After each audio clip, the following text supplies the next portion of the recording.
Denmark has hauled in America's top diplomat after explosive revelations that Trump-linked operatives are running covert influence campaigns in Greenland. Coupled with Washington's sudden freeze on a $1.5 billion Danish wind project, the message is unmistakable. Is Trump weaponizing both shadow networks and economic muscle to strong-arm a NATO ally? For Denmark, the warning is chilling. Does the United States behave less like a partner and more like a predator circling the Arctic?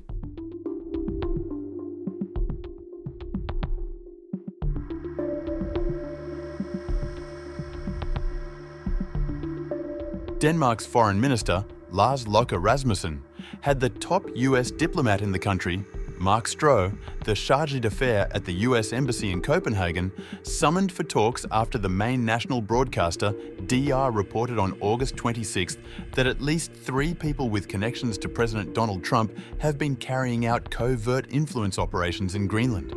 Danish Foreign Minister Lars Løkke Rasmussen, in a statement emailed by his ministry, said, "Any attempt at interference in the internal affairs of the kingdom will, of course, be unacceptable. We are aware that foreign actors continue to show an interest in Greenland and its position in the Kingdom of Denmark. It is therefore not surprising if we experience outside attempts to influence the future of the kingdom in the time ahead. It's important that we gain some insight into this so that our people, in both Greenland and Denmark, know what it is that we risk being up against." Greenland, a huge semi-autonomous Danish territory in the Arctic, is coveted by Trump. Denmark, a NATO ally of the United States and Greenland, have said the island is not for sale and condemned reports of the US gathering intelligence there. Public broadcaster DR reported on August 26th that government and security sources, as well as unidentified sources in Greenland and the US, believe that at least 3 Americans with connections to Trump have been carrying out covert influence operations in the territory. One of those people allegedly compiled a list of US-friendly Greenlanders, collected names of people opposed to Trump, and got locals to point out cases that could be used to cast Denmark in a bad light in American media. 2 others have tried to nurture contacts with politicians, business people, and locals, according to the report. An influence operation is an organized effort to shape how people in a society think in order to achieve certain political, military, or other objectives.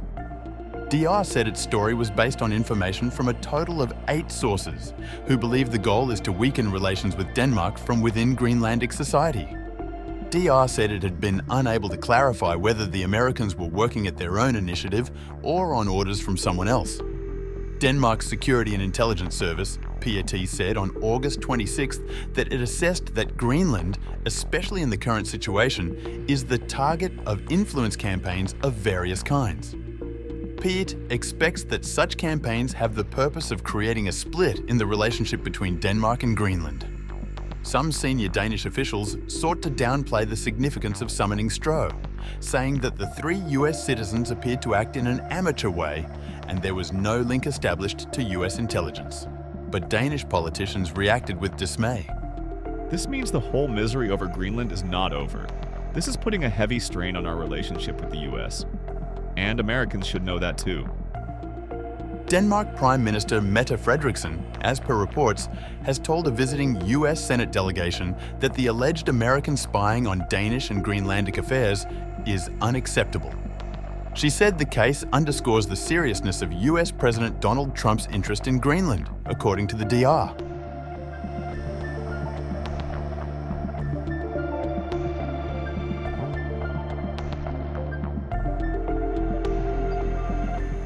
Meanwhile, the Financial Times reported on August 26th that last 24 hours reshaped Danish-American relations. On August 22nd, Denmark's Foreign Minister Lars Løkke Rasmussen appeared in California alongside Governor Gavin Newsom, the Democratic standard-bearer of the so-called resistance to Donald Trump. Hours later, the United States abruptly froze work on a $1.5 billion offshore wind farm run by Ørsted, Denmark's state-backed renewable energy giant. Markets reacted instantly, and Ørsted shares crashed to a record low. For many in Copenhagen, it looked like a calculated shot across the bow.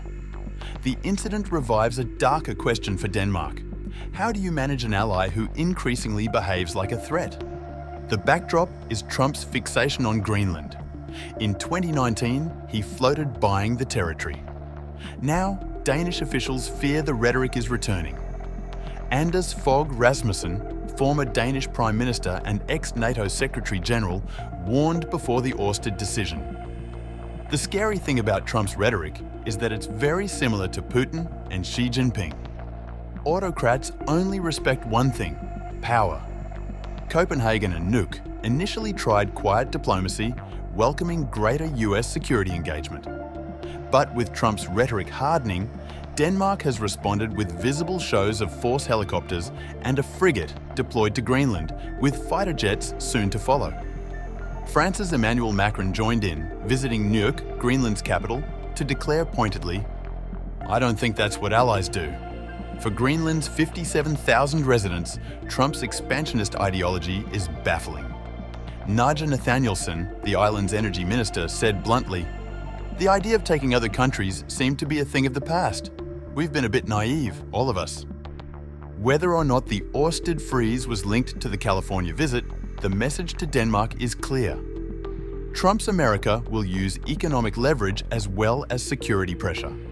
For Ørsted, already financially stretched, time is running out.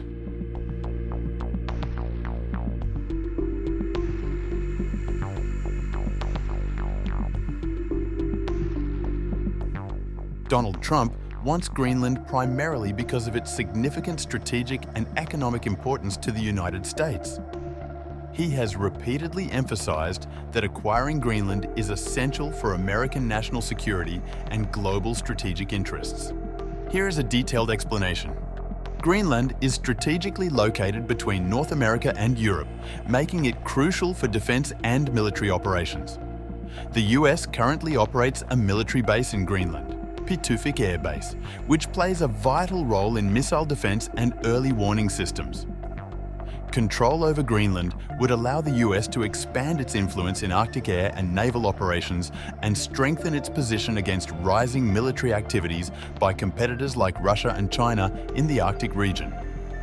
On March 28th, Trump described the island as an absolute necessity for protecting the free world, suggesting that US control would be a safeguard for global security. And I think I think everybody wants to see that work out.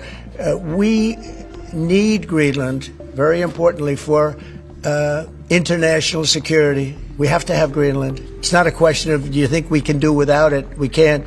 If you look at Greenland right now, if you look at the waterways, you have Chinese and Russian ships all over the place. And we're not going to be able to do that. We're not relying on Denmark or anybody else to take care of that situation. And we're not talking about peace for the United States. We're talking about world peace. We're talking about international security. And right now, you look at it, you have warships all over the place going through right along Greenland. We're not going to let that happen. We cannot let that happen. Or if it's going to happen, we have to be protective of our country. Moreover, Greenland is rich in natural resources, including rare earth minerals critical for modern technologies such as electric vehicles and batteries, which are essential for the green energy transition. The island also has untapped oil and gas reserves. The Arctic is becoming a new arena for global competition, particularly among the US, China, and Russia. Greenland's location in the Arctic and near the North Atlantic is pivotal for controlling new maritime routes and reinforcing territorial claims in the region. By owning Greenland, the US would prevent other major powers from establishing a foothold on the island, thus preserving American influence in this strategically vital part of the world. Trump has viewed the possibility of buying Greenland as a great real estate deal that would also secure his place in history. His administration explored the idea seriously, with talks involving advisors and the Danish government, although Denmark firmly rejected the proposal. Trump even floated ideas like trading territories or using federal funding mechanisms in negotiations.